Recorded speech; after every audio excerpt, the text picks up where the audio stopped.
이제 하나님 말씀을 봉독해 올리겠습니다. 하나님 말씀은 요한복음 12장 1절로 8절입니다. 제가 읽어드리겠습니다.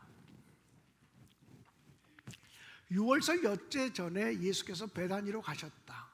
그것은 예수께서 죽은 사람들 가운데서 살리신 나사로가 사는 곳이다.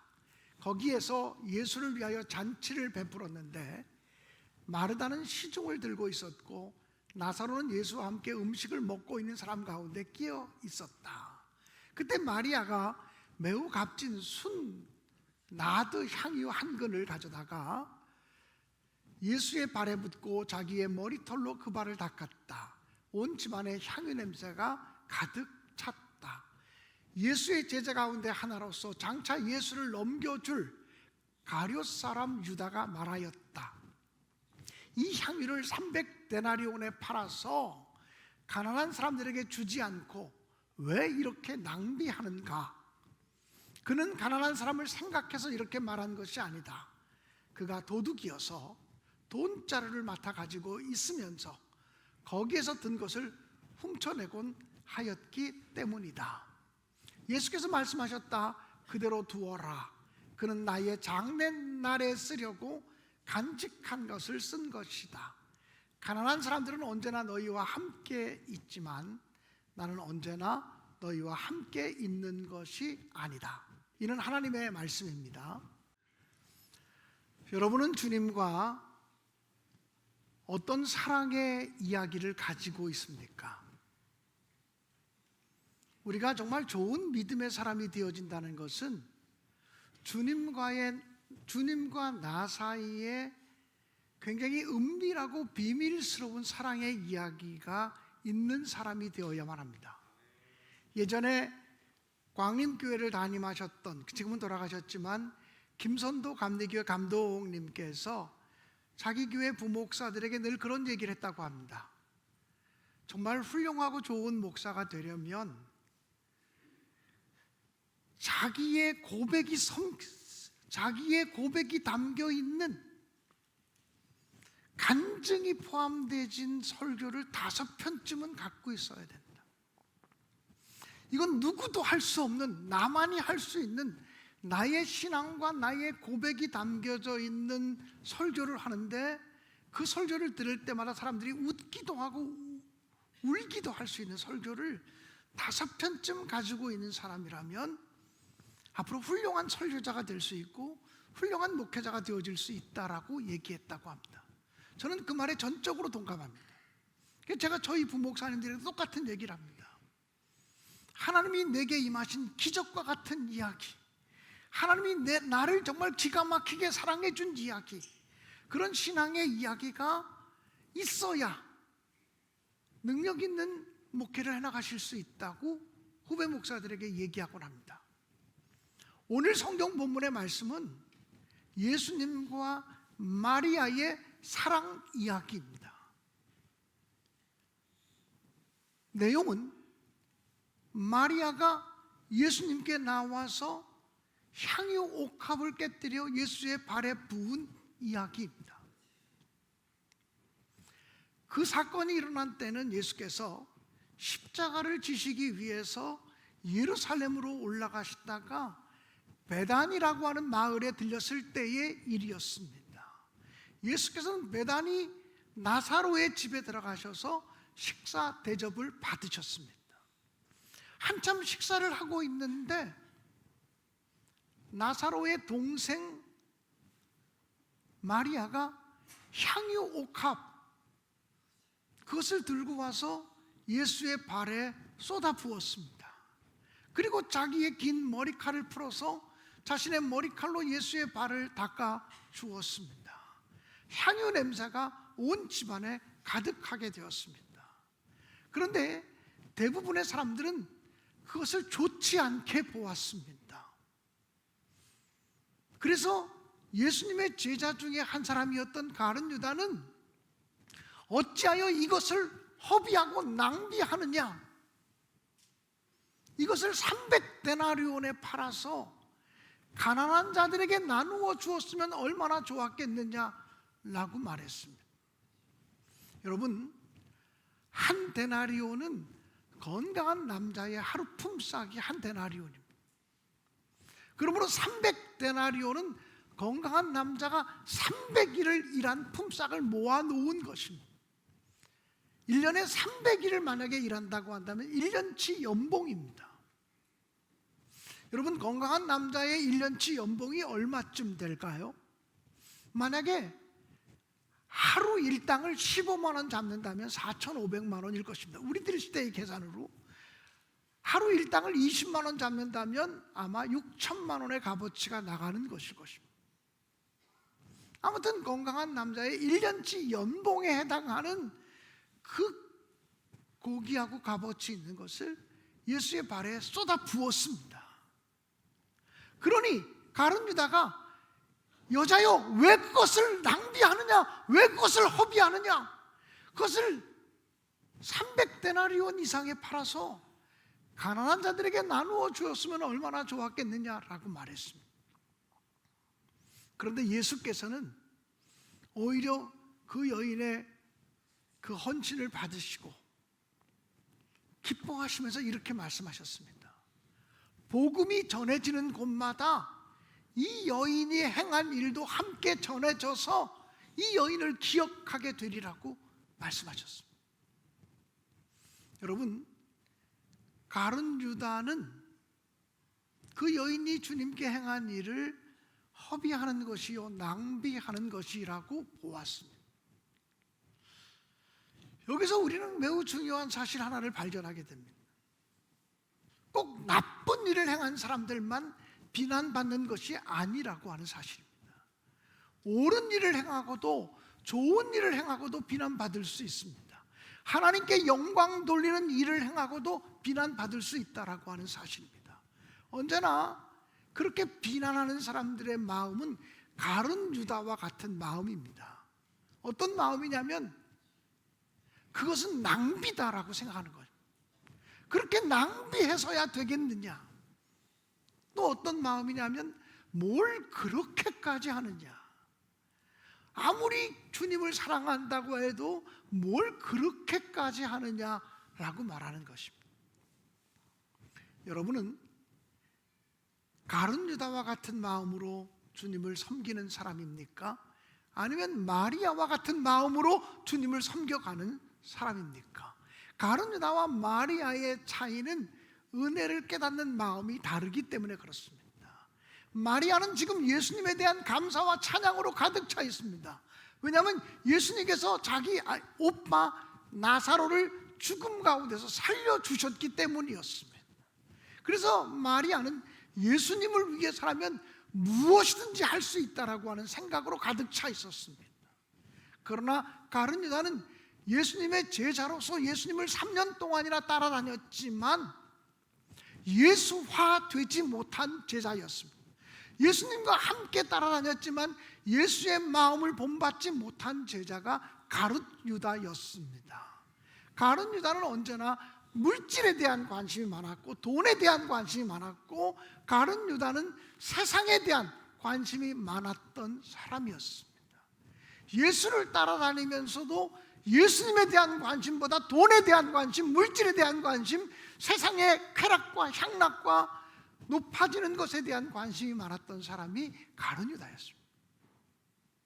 이런 가룟 유다의 눈으로 마리아를 바라보면 엄청난 낭비를 한 것이고, 그리고 뭐 그렇게까지 할 수 있겠느냐라고 비난받아 마땅한 일이기도 합니다. 또 이 가룟 유다의 지적은 우리가 상식적으로 생각하면 이해가 되기도 합니다. 정말 예수님께서 그 여인이 300데나리온 이상, 오늘날 우리들의 값어치로 말하면 5천만 원 이상의 값어치를 가지고 예수의 발에 쏟아부으면 끝나는 거잖아요. 그걸 예수의 발에 쏟아부으려고 할 때 얼른 말리시면서 야 됐다, 나는 내 마음만 받으면 된다, 이것을 팔아서 가난한 자들에게 나누어 주어라, 이렇게 말해야 진짜 예수님다웠지 않습니까? 그렇게 말씀하셨어야 우리가 알고 있는 예수의 이미지와 부합되지 않겠습니까? 그런데 예수께서 그 마리아의 헌신을 받으신 이유는 무엇이고 이 마리아를 축복하신 이유는 또 무엇이겠습니까? 사랑하는 여러분, 우리가 주님을 위해서 헌신하고 충성하는 것도 때가 있고 기회가 있다라고 하는 사실을 말씀하고 있는 것입니다. 언제나 주님께 헌신하지 못하는 사람들의 마음은 다음에 하지, 내년에 하지, 좀 돈이 생기면 하지, 좀 시간이 생기면 할 수 있어, 나도 저 사람처럼 돈이 있고 시간이 있으면 그렇게 교회에 충성할 수 있어, 이렇게 얘기하는 사람이 거의 대부분입니다. 근데 정말 교회에 충성하고 헌신하는 사람들, 주님을 위해서 헌신하고 충성하는 사람들을 보면 돈이 있어서 하는 사람들이 아니에요. 시간이 넘쳐나서 하는 사람들이 아니에요. 주님에 대한 간절한 마음과 간절한 사랑을 가지고 있기 때문에 하는 것입니다. 진짜 사랑은 계산을 뛰어넘는 사랑입니다. 계산하는 사랑은 진짜 사랑이 아닙니다. 이 마리아는 주님을 너무나 사랑했기 때문에 그 사랑하는 주님 앞에서 계산이 멈춰섰습니다. 내가 가지고 있는 가장 좋은 것을, 내게 있는 가장 귀한 것을 주님께 쏟아붓고 싶다고 하는 마음뿐이었지, 이것이 얼마짜리지, 이런 계산이 멈춰선 자리에서 주님께 충성했다는 거예요.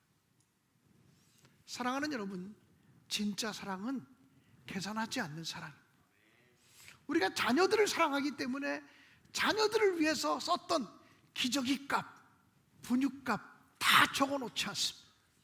그 아이에게 사준 과자값, 사탕값, 그리고 장난값과 다 적어놓지 않습니다. 내가 너 키우는 동안 지금까지 1억 5,730만 원이 들어서 이렇게 계산하지 않습니다. 왜 그렇습니까? 자녀를 사랑하는 그 사랑이 계산을 뛰어넘는 사랑이기 때문에 그렇습니다. 주님은 이 사건을 통해서 우리에게 무엇을 가르치려고 하냐면, 진짜 사랑과 진짜 섬김과 진짜 충성은 계산을 뛰어넘는 것이다, 계산하지 않는 거룩한 마음에서 되어지는 것임을 이야기하고 있습니다. 또한 주님께 충성하는 것도 때가 있고 시간이 있지, 내가 아무 때나 할 수 있다고 생각하는 사람은 평생 주님께 충성할 수 없다라고 하는 사실을 우리에게 가르치고 있는 것입니다. 평생 주님께 향유옥합을 깨뜨려 붓지 못한 사람은 아마 하나님 나라 가서야, 내가 이렇게 하나님의 심판대 앞에 설 줄 알았다면 그때 내게 있는 소중한 것, 내게 있는 귀중한 것을 주님께 드릴 걸, 이렇게 후회하게 될 날이 올지도 모르겠습니다. 어떤 분은 또 이렇게 얘기할 수도 있습니다. 마리아는 자기 오빠가 죽음에서 살아났으니까 그런 감격과 그런 찬양을 드린 거고 그런 헌신을 드린 거지, 우리는 마리아 같지 않다 얘기할지도 모릅니다. 그러나 가만히 돌이켜보면 우리도 마리아 이상의 사랑을 받은 사람들입니다. 우리는 우리 죄값으로 죽을 수밖에 없는 사람들인데, 예수 그리스도께서 우리를 위해서 피 흘려 죽으심으로 우리 죄를 용서하시고 우리에게 새 삶을 주시고 우리에게 천국을 허락해 주셨다라고 하는 사실입니다. 그렇기 때문에 그런 죄사함의 은혜를 기억하고 있다면 우리도 마리아처럼 헌신하고 충성하고 감사할 수 있다는 것입니다. 사랑하는 여러분, 오늘 교회 들어오실 때 여러분 혹시 향내가 나는 것을 느끼셨습니까? 모르겠어요. 오늘 이렇게 꽃이 많이 들어왔기 때문에 꽃향기를 느끼셨을지 모르지만, 제가 얘기하는 그 향기는 그런 향기가 아니라 주님의 향취. 제가 예전에 다른 교회에서 목회할 때 어떤 집사님 한 분이 저를 보고 이렇게 말씀하셨어요. 목사님, 저는 교회 들어올 때마다 이 교회에서 나는 향기로운 냄새가 느껴져요. 무슨 냄새요? 제 코에는 하나도 냄새가 안 나는데. 아이 목사님, 그런 냄새가 아니고 이 교회 들어오면 정말 이 교회에서만이 느낄 수 있는 정말 신비로운 냄새를 느껴요, 신비로운 기운을 느껴요 라고 이야기했습니다. 여러분도 이 교회 나올 때, 이 성전에 나올 때 아름다운 향취가 느껴지신 적이 있습니까? 참 아름답다, 참 은혜롭다, 참 감사하다, 이런 아름다운 냄새를 느낀 적이 있으십니까? 만약에 그런 냄새를 느끼셨다면 누군가 향유 옥합을 깨뜨려 부었기 때문에 그렇습니다. 주님을 위해서 충성스럽게 헌신했기 때문에 그렇습니다. 주님을 위해서, 이웃을 위해서, 성도를 위해서 아름답게 향유 옥합을 쏟아부었기 때문에 그렇습니다. 사랑하는 여러분, 우리는 이런 생각을 합니다. 지금 내 앞에 주님이 계시다면 나도 주님께 그렇게 할 수 있는데 주님이 지금 안 계시잖아요. 여러분, 이 세상에 주님의 몸을 대신하는 곳이 두 가지가 있습니다. 하나는 교회를 그리스도의 몸이라고 말하고, 주님을 교회의 머리라고 말합니다.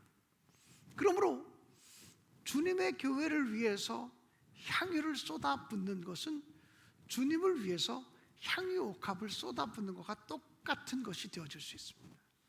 또 주님의 몸을 대신하는 가난하고 소외된 이웃들을 위해서 우리의 물질이 흘러가고 우리의 사랑이 흘러갈 때 그것이 주님을 위한 것이 되어질 수 있습니다. 주님께서는 뭐라고 말씀하셨냐면, 지극히 작은 자 한 사람에게 행한 것이 나에게 행한 것이라고 말씀하셨습니다. 가난한 자, 병든 자, 소외된 자, 옥에 갇힌 자, 지극히 작은 사람 한 사람에게 사랑을 베풀어 준 것이 나에게 사랑을 베풀어 준 것이라고 말했습니다. 그러므로 예수님이 지금 우리 눈앞에 살아계시지 않아도 우리 신약 시대를 살아가는 우리들도 주님께 향유 옥합을 깨뜨려 부을 수 있는데, 그것은 바로 주님의 몸된 교회이고 주님의 몸을 대신하는 가난하고 소외된 이웃들입니다.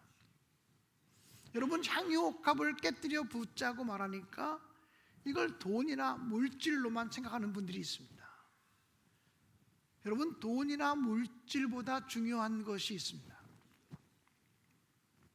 어느 집에 6살 먹은 어린 여자아이가 유치원을 갔다 왔는데 엄마가 주방에서 뭔가 분주하게 음식을 만들고 있었습니다. 이 아이가 엄마 뭐해요? 라고 물었습니다. 그랬더니 엄마가 하는 말이, 이웃집 아주머니에게 음식을 좀 가져다 주려고 음식을 만들고 있어, 그렇게 말했습니다. 그때 이 아이가 말하기를, 엄마 왜 엄마가 이웃집 아주머니에게 음식을 만들어 주려고 그래요? 라고 물었습니다.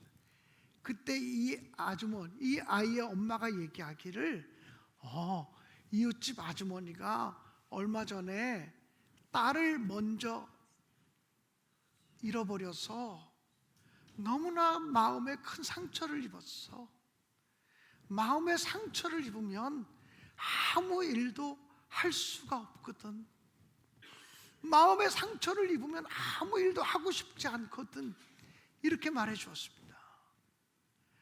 이 6살 먹은 여자아이 수지는 그 순간 자기에게 언제나 친절하게 대해줬던 이웃들 아주머니를 생각하게 되었습니다. 그리고 골똘히 무슨 생각을 하는지 깊은 생각에 잠겼습니다. 한참 시간이 흐른 후에 그 6살 먹은 여자아이 수지가 이웃집 아주머니 집에 가서 문을 막 세차게 두드렸습니다. 문을 두드리니까 처음에 사람이 나오지 않았는데 사람이 나올 때까지 계속 문을 두드리니까 그 아주머니가 문을 열고 나오셨습니다. 무슨 일이니? 라고 물었습니다.